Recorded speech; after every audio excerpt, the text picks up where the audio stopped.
In this lesson, we're going to take a look at how we can achieve bump mapping effects through the use of the MIB pass-through bump map.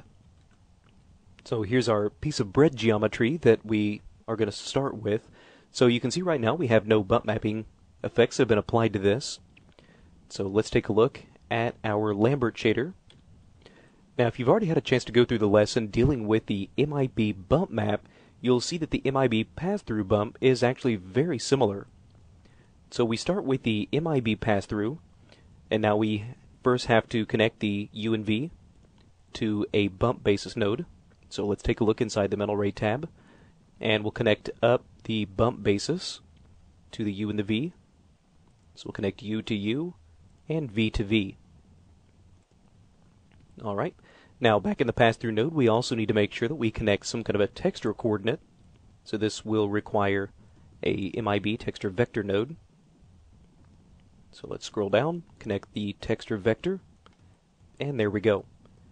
So now we're ready to connect in the texture itself. So we'll connect that in. That'll create our Mental Ray texture, and now we can connect our bread bump map. Alright, now very similar to the MIB bump map, we just take our pass-through bump and connect it to the ambient channel of our shader.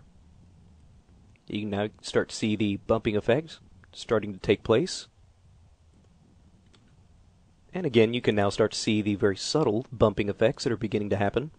So we can increase this by just going back to our pass-through node, and we can increase the factor to strengthen up our bumping effect. And there we go.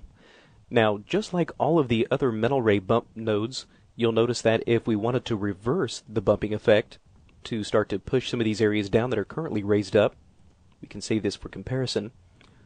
You'll notice if I try to take this factor to a negative value, that it actually will not let me.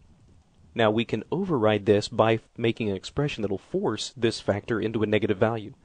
So to do this, all we have to do is type in equals to negative 10, or any value that we decide. And now this should force it to accept a negative value, which can now essentially reverse the effect of our bump map if you compare what we have now to what we had before. So really the only difference between this pass-through bump node and the standard bump is the fact that the pass-through bump won't return color information like the standard bump will.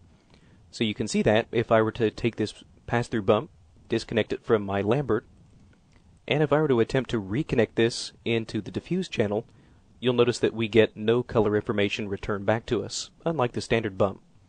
So that's a look at how we can use the MIB bump pass-through